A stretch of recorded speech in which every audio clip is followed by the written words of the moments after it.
Buenos días. Bien,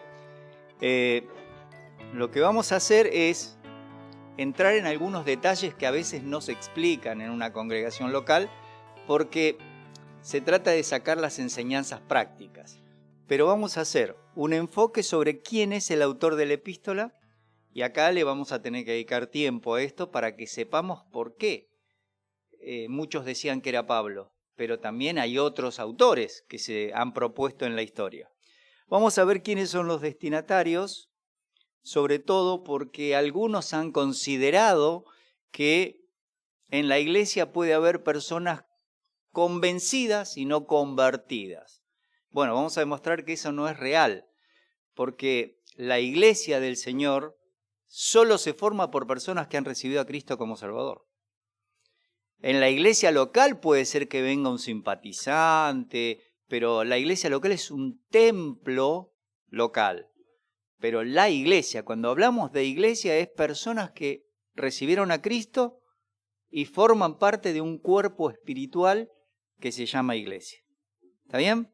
Así que esa postura justamente fue una de las razones por las cuales esta epístola tardó en ser aceptada. Se utilizaba en las iglesias, pero muchos dudaban, si pareciera como que habla de pérdida de salvación, decían. Y eso ya era una condición para no estar en las epístolas canónicas. Pero vamos a ver eso también, y vamos a ver un bosquejo, uno simple y uno más profundo, y vamos a volver a ver este tema de las interpretaciones de esas amonestaciones que aparecen. Vamos a la siguiente. Bueno, ¿cómo va a estar organizado el estudio en dos partes? La primera tiene el objetivo del estudio de Hebreos, el método hermenéutico apropiado, o sea, qué cosas básicas tenemos que tener en cuenta. Vamos a agregar un estudio que se llama el dilema de la interpretación bíblica, que van a ver el dibujo y lo vamos a tratar de aprender también. Vamos a ver la fecha de la epístola y luego vamos a estar mirando los destinatarios. Básicamente porque tenemos que asegurar a nuestro intelecto que esto está dirigido a creyentes, no a inconversos. Y vamos a explicar que ninguna carta, ninguna de las epístolas del Nuevo Testamento fue dirigida a inconversos. Los dos grupos son, o es creyente y tiene que conocer vida cristiana y doctrina, o hay falsos maestros que están entrando en la iglesia y hay que advertirle a los creyentes de preservar la doctrina y la vida cristiana. Pero no hay cartas dirigidas a inconversos. Vamos a ver dos puntos más después. ¿Quién es el autor? Y vamos a ver a Lucas, que ni era un gentil, como dicen algunos diccionarios, ni era un apóstol que hubiera elegido el Señor para estar entre los 12. Pero como era un ayudante de apóstol, podía ser autorizada una escritura de parte de él. Por eso tenemos el Evangelio de Lucas, guiado por Pablo, para que lo escriba. El Evangelio de Marcos. Marcos no era un apóstol, pero fue un ayudante de Pedro. Y de esa manera vamos a entender por qué razón están estos libros. Bueno, la primera tarea para los que van a estar estudiando es quién es el autor, que organicen una postura personal con los argumentos a favor y en contra. O sea, pienses quien pienses que es el autor, explica por qué crees eso. Eso va a ser para esos alumnos. Para ustedes también vendría bien, pero ustedes no tienen acceso a muchos libros. Y después le pongo una lista de libros que están en castellano. Samuel Pérez Millos, que es de los Hermanos Libres, Matthew Henry, que fue uno de los primeros protestantes que organizó los comentarios en el año 1611, y La Cueva hace el comentario del libro de Hebreos. La Cueva fue un monje católico que se convirtió y dejó el Nuevo Testamento interlineal de griego a español. Wiersbe, que ya lo conocemos, Ruth Robertson, que hizo todo un comentario del Nuevo Testamento de las palabras griegas, Everett Harrison, F.F. Bruce, es pactista, Luis Berkhoff, que también es pactista, Ernesto Trenchard, que era de los Hermanos Libres en España, ya falleció, y los diccionarios que alguien tenga, ¿no? Como una Biblia de estudio que puede ser de Ryrie, de Scofield, etc. Así que eso es lo que van a hacer esos alumnos. y ustedes sepan que hay una buena cantidad de libros que uno a veces lee para poder recopilar información. Muy bien, vamos a la parte de los objetivos del estudio. Bueno, tenemos que descubrir la manera de estudiar cualquier tema de la Biblia y nos tenemos que asegurar de que la conclusión a la cual lleguemos sea la más acertada. Y eso implica responsabilidad de parte del que lo estudia. En segundo lugar, que puedas tener en tu Biblia un bosquejo sintético, algo simple, que vos leas, alguien te pregunta ¿de qué trata Hebreos? Y vos puedas decir, mirá, Hebreos es algo así como una exhortación a mantener una fe que te permite estar en el servicio siempre, a no desanimarte, a no apartarte, a no aflojar. Y los héroes de la fe son justamente dos grupos de personas, unos que por la fe taparon bocas de leones, apagaron fuegos impetuosos, recibieron a sus hijos mediante resurrección, y otros que anduvieron pobres, errantes en las cuevas, que fueron aserrados, puestos muertos a espada, pero todos esos son héroes de la fe. Y capaz que nos toca en la vida cristiana estar del lado de la victoria, de tener mucha prosperidad, de tener muy buena salud, y puede pasarnos, o estar del otro lado, que nos alcance exactamente para vivir, teniendo sustento y abrigo, tengamos que estar contentos con eso. Es decir, tenés que saber el propósito de un libro para cuando tu fe flaquea o tu vida necesita apoyar a otros hermanos, sepas a qué libro recurrir de la Biblia. También vamos a tratar de captar ese contenido. Vamos a pensar qué problemas tenían los destinatarios, porque justamente eso es lo que pasa cuando vos lees toda una carta de la Biblia.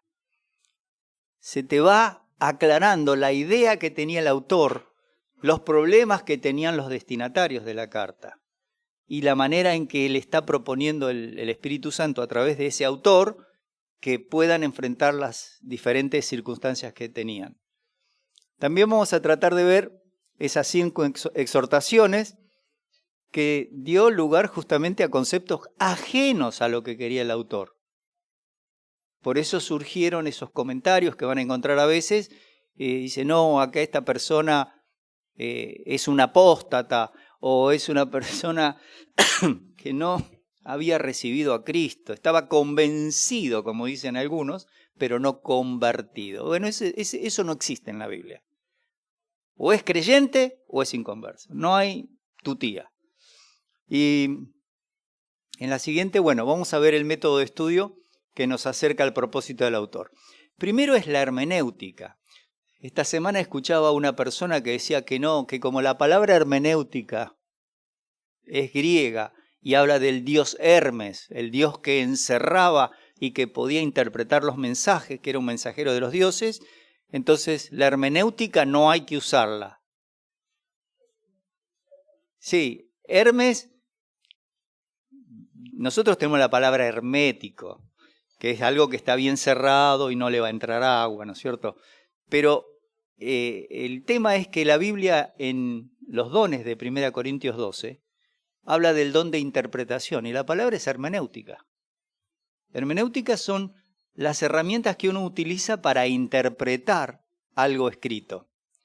Por ejemplo, si yo tengo que ir al griego, necesito saber qué significa la palabra en griego, si es un sustantivo, si es un artículo, si es un verbo, en qué tiempo está, para poder pasarlo al idioma que yo tengo. Pasaría lo mismo, María, con el húngaro. Hay una palabra, vos la escuchás y decís significa tal cosa. Pero si está dentro de un contexto determinado, significa tal cosa. Y si está en otro contexto, otra cosa. Esa es un poco la idea de la hermenéutica. Así que hay que conocer los pactos, las dispensaciones y las figuras de dicción. Muy bien. Segundo.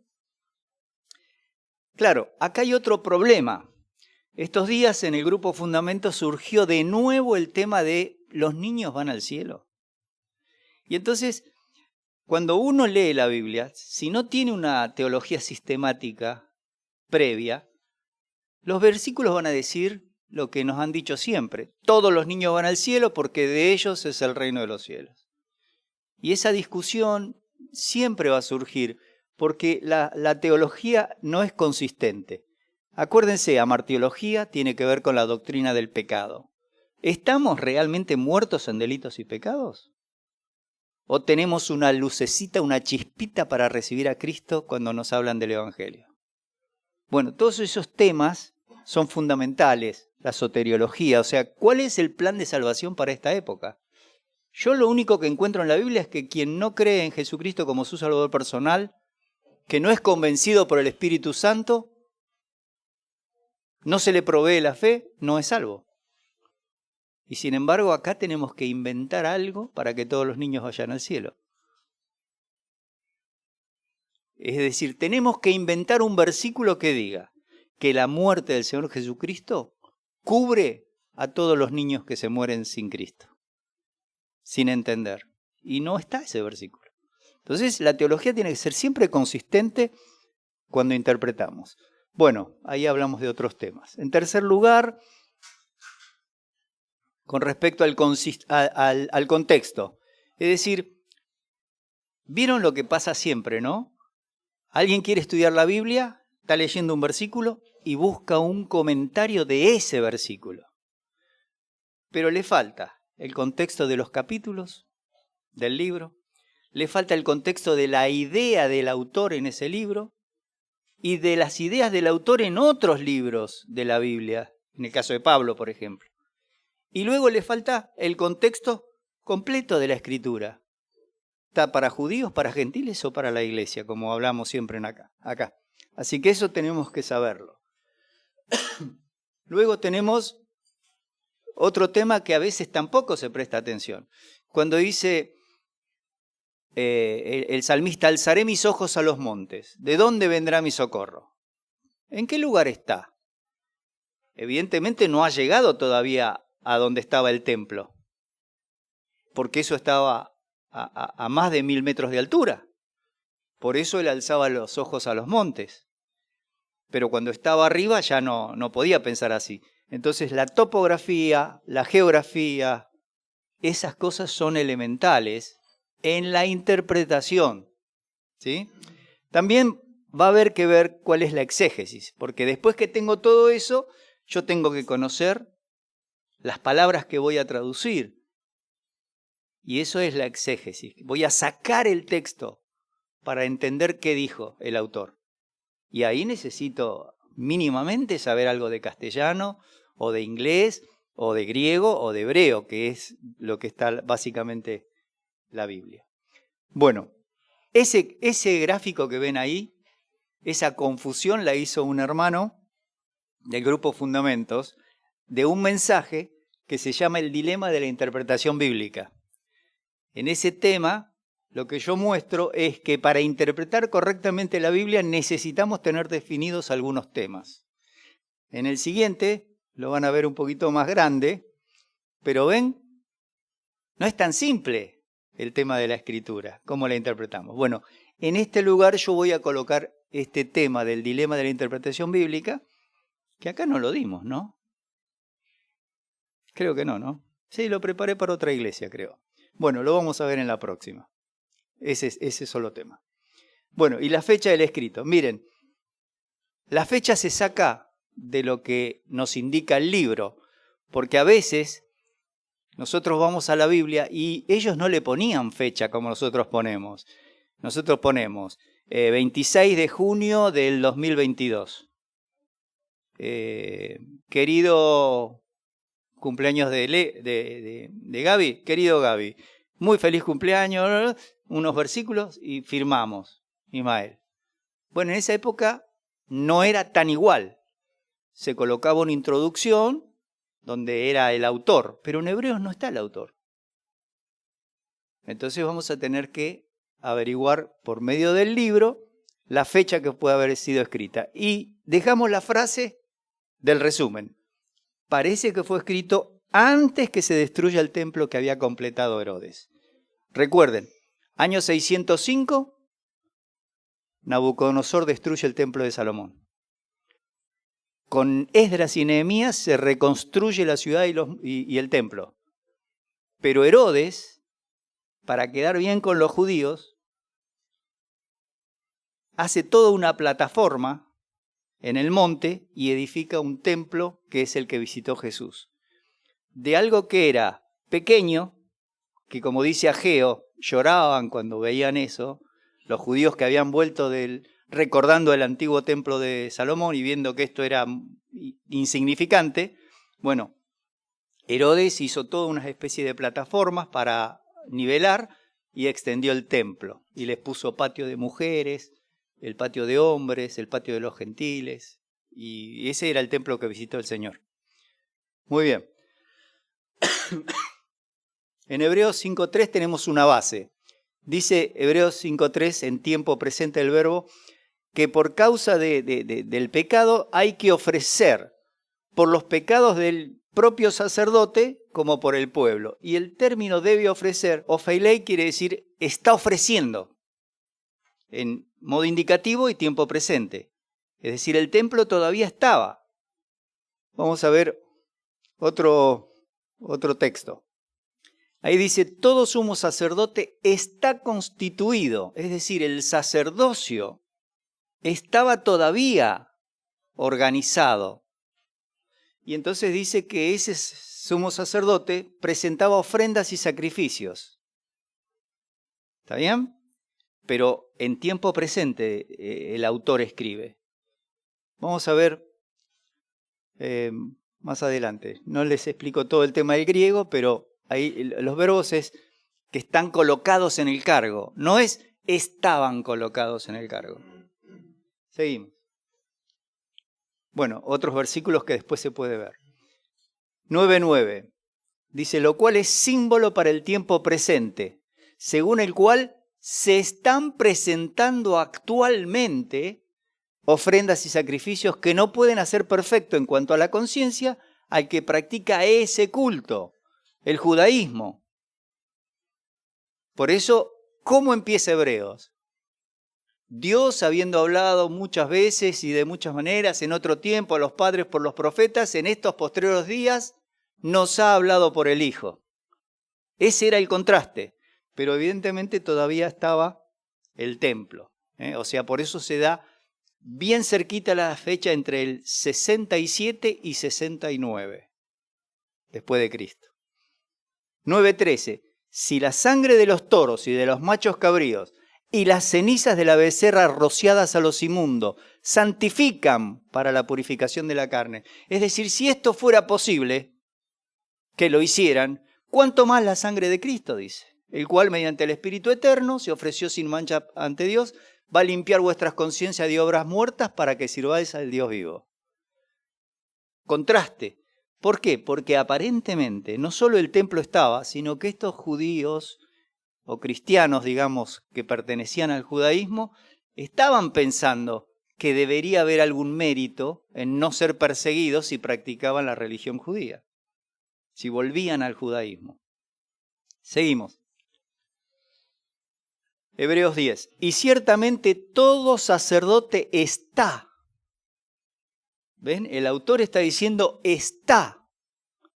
Día tras día ministrando y ofreciendo muchas veces los mismos sacrificios que nunca pueden quitar el pecado o los pecados, porque esa era la diferencia con la obra de Cristo. Esa es la diferencia. Bien, seguimos. Ahora, conclusión de lo que vamos a estudiar, los receptores son creyentes. Primer punto. Recuerden esto, las epístolas no toman en cuenta a los inconversos, en el sentido de, esta es una advertencia para que ustedes sean más agradables a los ojos de Dios. De ninguna manera. La única forma que alguien podía ser agradable a los ojos de Dios es que recibiera a Cristo. No hay otra postura. Entonces, a esas personas no hay por qué hacerles creer que tienen que practicar, como en algunas religiones, estas normas de Pablo, para ver si pueden ser salvos. ¿Sí? Porque los inconversos van derecho al juicio del gran trono blanco. Y eso lo sabe todo creyente. El inconverso no necesita saberlo, pero igual va a ir. Segundo, todas las epístolas siempre apuntan a corregir doctrina y vida cristiana del salvo, no del inconverso. Los creyentes van a ser juzgados en la iglesia local cuando el pecado es cometido públicamente en una iglesia local y luego, después del rapto, en el tribunal, en el bimá de Cristo. Ahí se juzgan las obras, nunca la salvación, porque ya sos salvo. ¿Ven esto? Muy bien. Tercero, la Biblia no enseña que en la iglesia del Señor, no en el templo local, lo que les decía antes, haya inconversos o convencidos pero no convertidos. No existen. Esa fue una forma de justificar la interpretación de las 5 amonestaciones de Hebreos. ¿Sí? Decir, bueno, son personas que están convencidas. Pero recuerden siempre, el Espíritu Santo no mete a un convencido en el cuerpo de Cristo. El Espíritu Santo no se equivoca. Nos podemos equivocar nosotros y decir, bueno, tantos años que viene a la iglesia y, bueno, lo vamos a bautizar. Ese es un error que podría ocurrir entre los seres humanos, pero no el Espíritu Santo. Muy bien. O sea, que la persona es salva por recibir al Señor Jesucristo o no lo es. Eso, por favor, anótenlo en la Biblia si quieren. Pero o alguien es salvo porque recibió a Cristo o no es salvo. Muy bien. Otra vez explicamos. El que nos coloca por medio del bautismo en su iglesia, ¿quién es?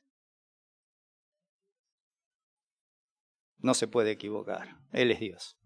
Muy bien.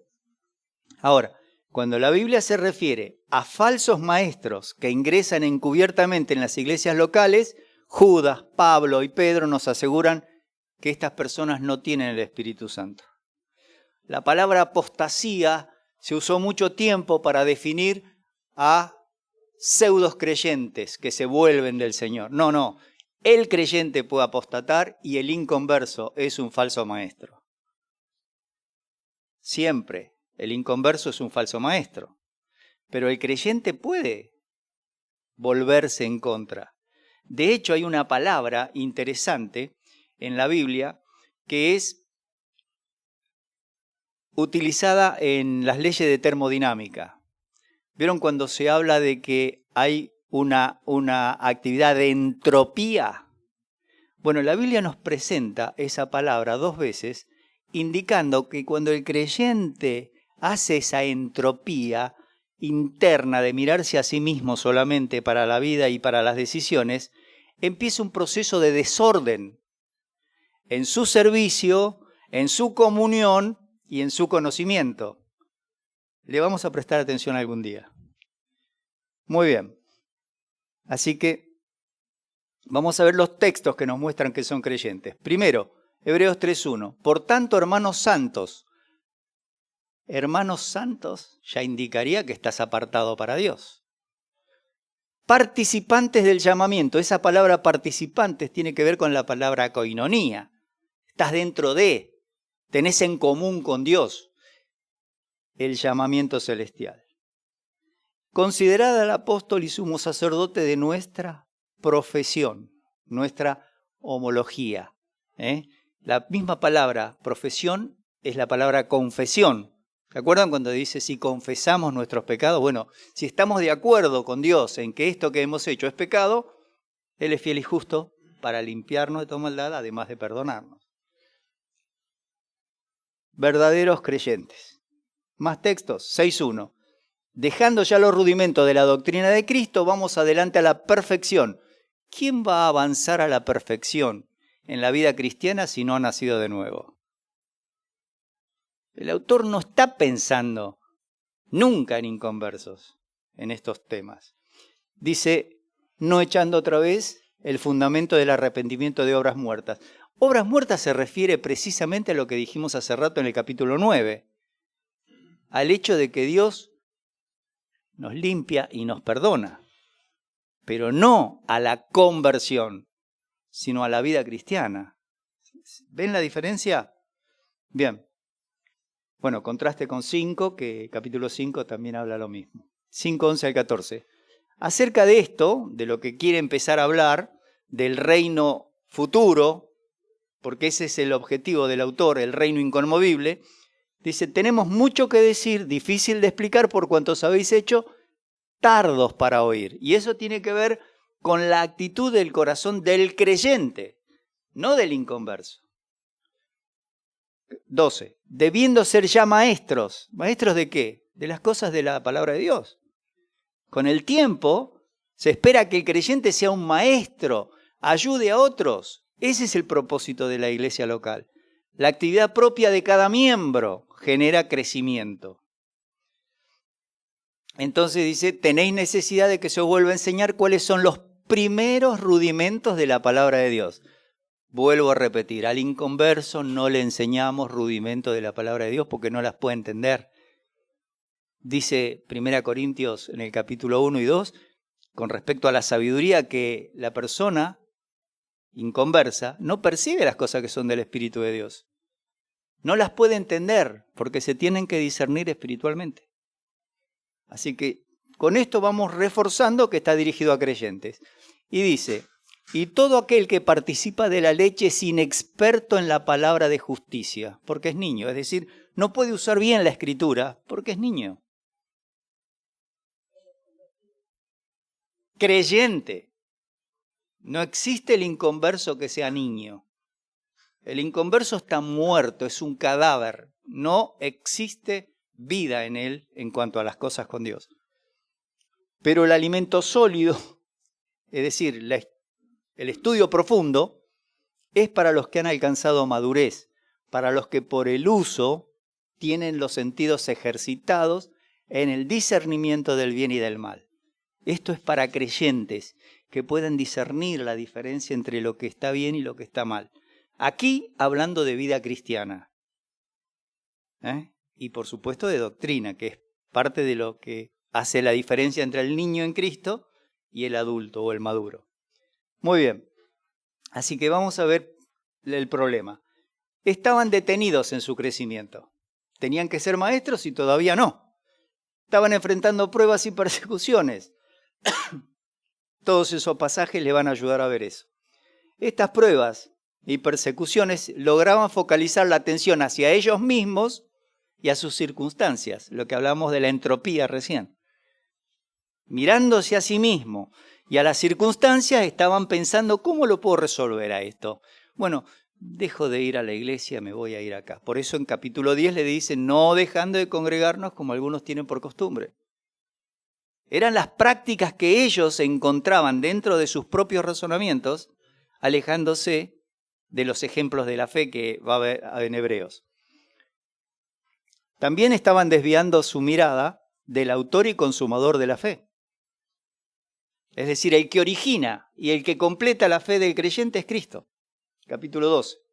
Este es nuestro sumo sacerdote perfecto, que se puede compadecer de nuestras necesidades en el tiempo de problemas, de aflicciones, de tribulaciones. Intercede y se compadece y nos tiene preparado en capítulo 12, 24, un reino inconmovible. Entonces, por eso dice, recibiendo nosotros un reino inconmovible, tengamos gratitud y mediante ella sirvamos a Dios, agradándole con temor y reverencia. Por supuesto el 29 dice, porque nuestro Dios es fuego consumidor, pero eso se refiere a la limpieza en la vida del creyente, no en el tipo de juicio para el incrédulo. Ven que esas palabras generaron problemas en el primer y segundo siglo, no en la iglesia, sino en aquellos lectores de esta carta. Muy bien.